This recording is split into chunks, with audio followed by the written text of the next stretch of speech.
کسی زمانے میں ایک بادشاہ تھا، بڑا انصاف پسند اور نیک دل۔ اس کا ایک وزیر تھا جو ہر حال میں کہتا تھا، بادشاہ سلامت، جو کچھ ہوتا ہے اچھے کے لیے ہوتا ہے۔ بادشاہ کبھی خوش ہوتا، کبھی حیران، مگر وزیر کا یہی جملہ تھا۔ ایک دن بادشاہ شکار کھیلنے گیا۔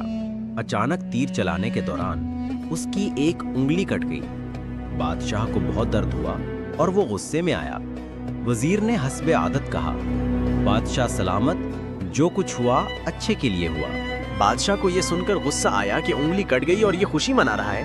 بادشاہ نے حکم دیا، وزیر کو قید خانے میں ڈال دو۔ وزیر پھر بھی مسکرا کر بولا، یہ بھی اچھے کے لیے ہوا بادشاہ سلامت۔ کچھ دن بعد بادشاہ دوبارہ شکار پر گیا۔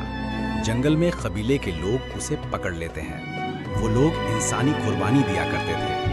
بادشاہ کو لے جا کر قربان گاہ پر بٹھایا گیا۔ لیکن جب انہوں نے دیکھا کہ بادشاہ کی ایک انگلی کٹی ہوئی ہے تو فوراً چھوڑ دیا، کیونکہ ان کا عقیدہ تھا کہ ادھورا جسم قربانی کے لائق نہیں۔ بادشاہ واپس آیا اور فوراً وزیر کو رہا کروایا۔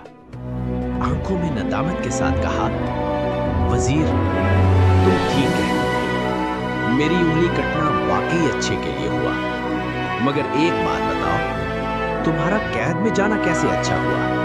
وزیر نے مسکرا کر کہا، بادشاہ سلامت، اگر میں قید میں نہ ہوتا تو آپ کے ساتھ شکار پر ہوتا اور قربانی کے لیے مجھے پکڑ کر ضرور مار دیتے، کیونکہ میرا جسم تو پورا تھا۔ بادشاہ حیران بھی ہوا اور مسکرا بھی دیا۔ تب اسے سمجھ آیا کہ واقعی جو کچھ ہوتا ہے اچھے کے لیے ہوتا ہے۔